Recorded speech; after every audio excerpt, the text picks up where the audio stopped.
01.00 biasanya sekitar itu, atau 01.30 dia mengirimkan sihir. Caranya sihir yaitu tanah kuburan, ya kan, tanah kuburan yang dikasih, sudah dirapeli dengan 3 lokasi tanah kuburan. Jadi khodam, dimana khodamnya ini nanti dia akan pergi ke sini, yang di sini ini namanya jasus.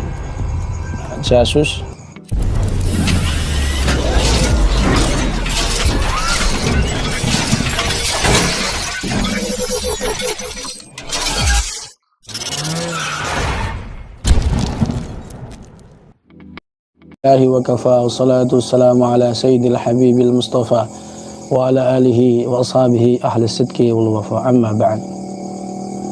Baik para sahabat, ada mungkin yang bertanya, kan ketika ada yang bertanya begini, Gus, ini saya kemarin itu terindikasi kena santet, terus apakah saya sudah menghentikan ruqyah mandiri atau bagaimana?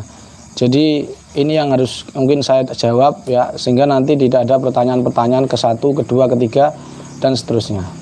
Jadi saya akan terangkan sedikit saja ulasan untuk bisa mendeteksi apakah ini santet di tubuh kita atau warung kita lah. Ini katakanlah ini dari 0 ya. Saya akan terangkan dari 0. Jadi ada warung yang terindikasi terkena sihir, atau bakso, atau warung, atau nasi padang dan seterusnya, atau sekolahan atau pesantren yang terkena sihir, maka ulasannya sebagai berikut. Ini coba perhatikan caranya. Jadi seandainya kan para sahabat, ini gambarnya ini yang penting. Nah di sini ada rumah, kisah-kisah rumah. Ini rumah yang madbub terkena sihir. Dan ini terkena santet lah bahasa kerennya, tapi ya itu sebenarnya enggak, sudah biasa.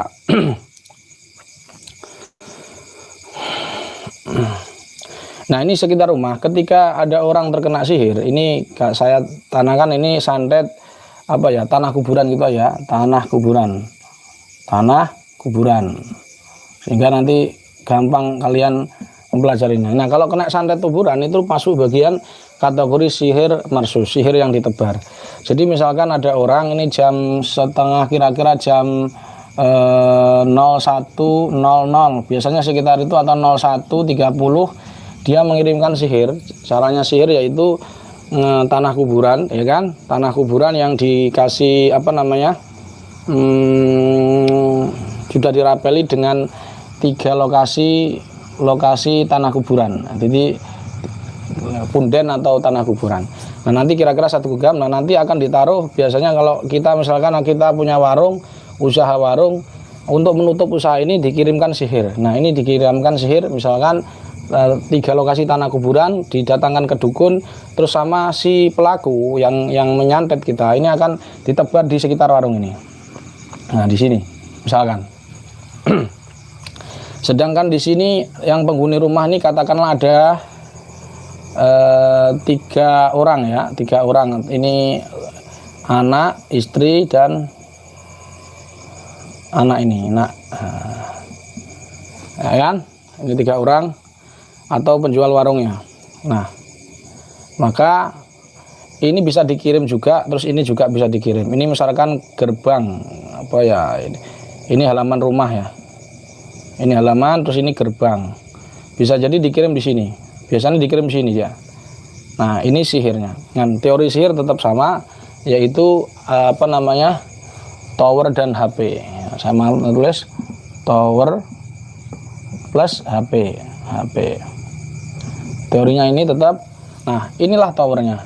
Ketika ditabur sekitar jam setengah 2, kemudian muncullah di sini khodam. Khodam, di mana khodamnya ini nanti dia akan pergi ke sini, yang di sini ini namanya jasus.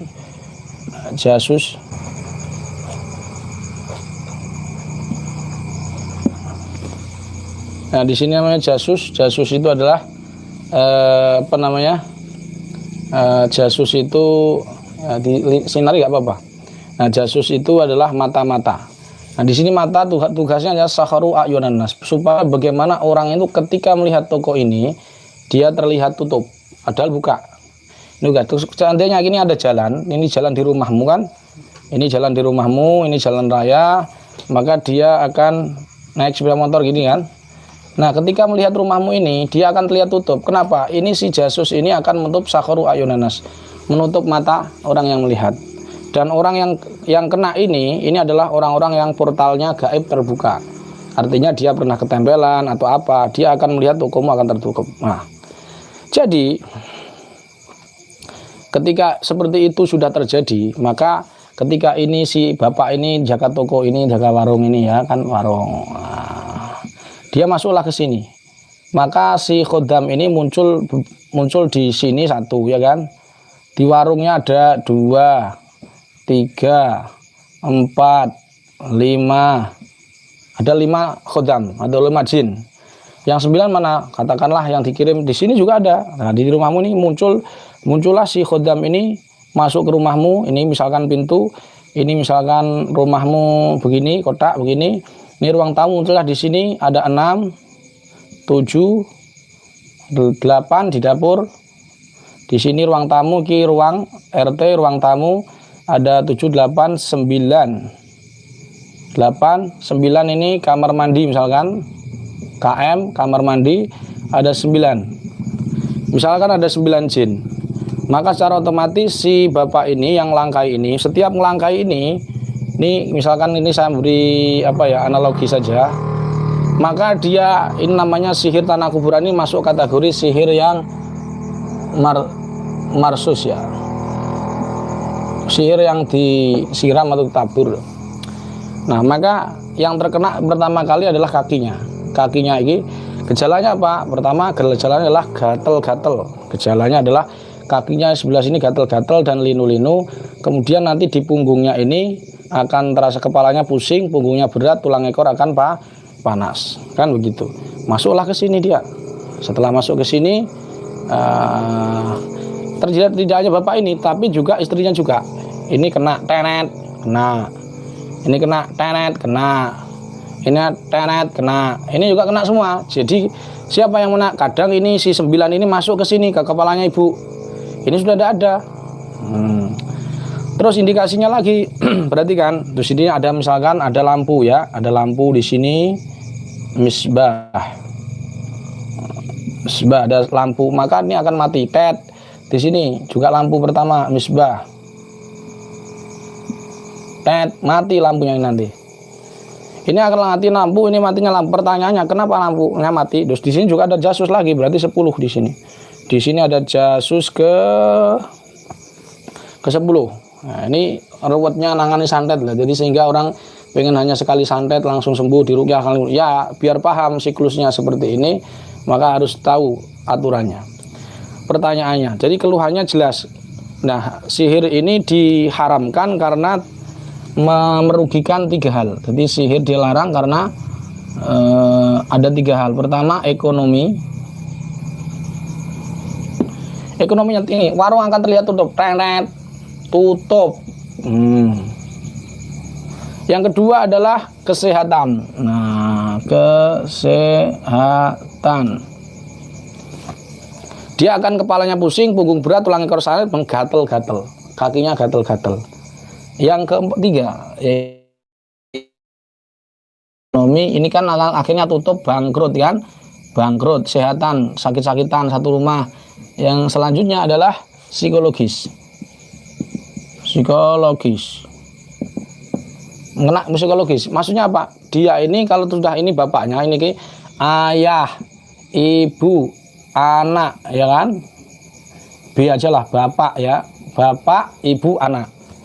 Bapaknya ini kalau sudah kena sihir seperti ini, maka dia ketika melihat istrinya marah-marah, akhirnya adalah tafriq, terjadi pisah, perceraian. Kalau sudah makanya masuk psikologis. Kenapa? Karena ini hawanya marah sama istrinya. Pertanyaannya, solusinya bagaimana? Solusi yang ditawarkan JRA ya kan, solusinya tidak hanya di ruqyah, Caranya bagaimana? Ini towernya dihancurkan, ini disiram dengan cara air asma, ya, pagi siang sore dengan air pembatal sihir selama 1 minggu, ya kan, 1 minggu lah. Hancur. Setelah itu khodam dikeluarkan, khodam dikeluarkan. Khodam yang ini, jasus yang di sini, mata-mata di sini dikeluarkan, mata ini diusir. Kemudian di sini si warung-warung dibuang sampai terus kemudian langsung lampunya yang mati di depan itu harus diganti. Mohon maaf, lampu yang mati ada indikasi. Pertama, mati lampunya. Yang kedua, kabelnya. Yang ketiga, si khodam dari khodam jin ini akan menjelma sebagai seperti semut dan lain, cicak dan lain sebagainya. Oke? Maka ini harus sekitar hewan-hewan seperti itu harus diusir juga, dan tidak boleh dibakar. Kalau semut ya tidak boleh dibakar, diusir supaya lampunya, intinya lampunya dinyalakan dulu. Setelah dinetralisir, lampu dinyalakan, terus ini setannya diusir. Dan ini di YouTube saya juga sudah ada caranya ngusir, menetralisir tempat angker. Setelah bersih dibuang, ini dibuang. Kok ini masih, terus bapaknya ini harus apa namanya? Yang ini bapaknya harus ruqyah mandiri selama minimal 11 hari. Kenapa minimal?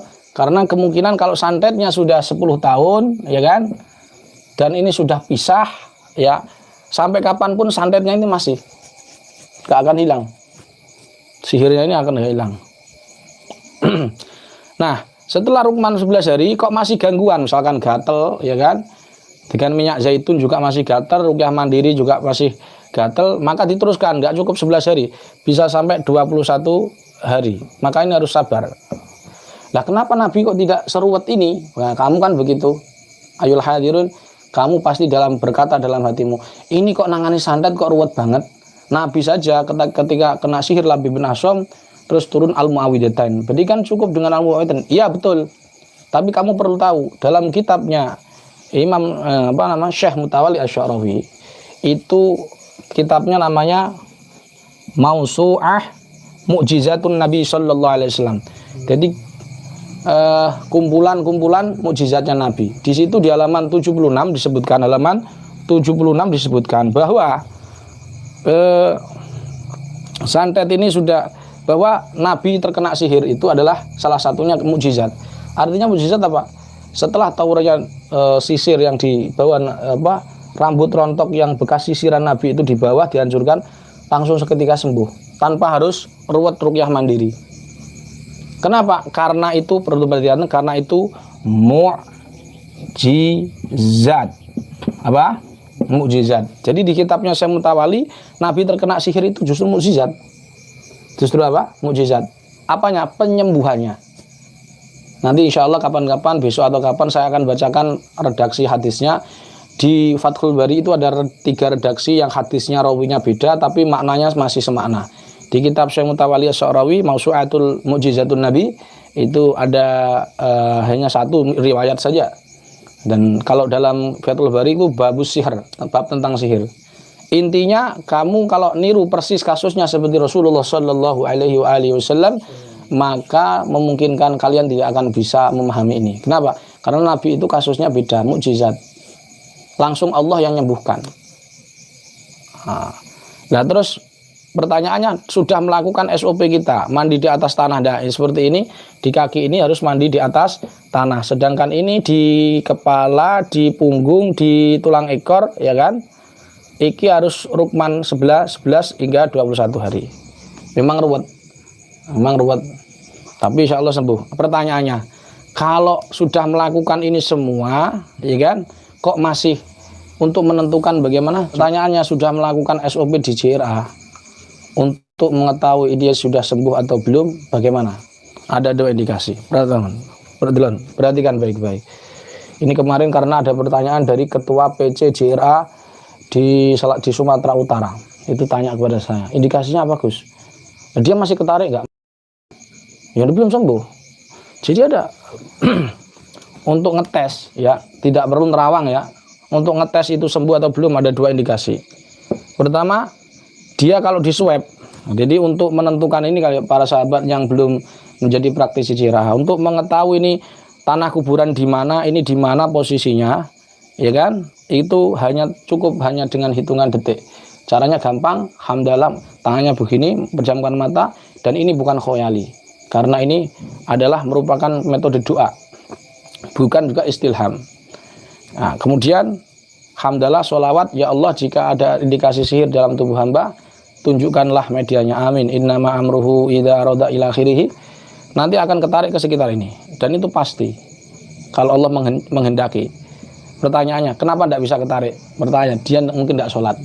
Yang kedua, memang khodamnya sudah lama, bisa 10 tahun hingga 15 tahun. Ya. Jadi kalau dia masih ketarik ke sini, berarti dalam tubuhnya ini ada reduksi energi. Ada apa bahasanya? Reduksi energi. Reduksi sihir, santet, ya kan? Ada endapan-endapan santet di tubuhnya, makanya dia tetap connect ke sini. Gitu para sahabat. Dan kemudian kalau diruqyah masih muntah, masih keder, kejang-kejang, tergantung tergantung media santetnya.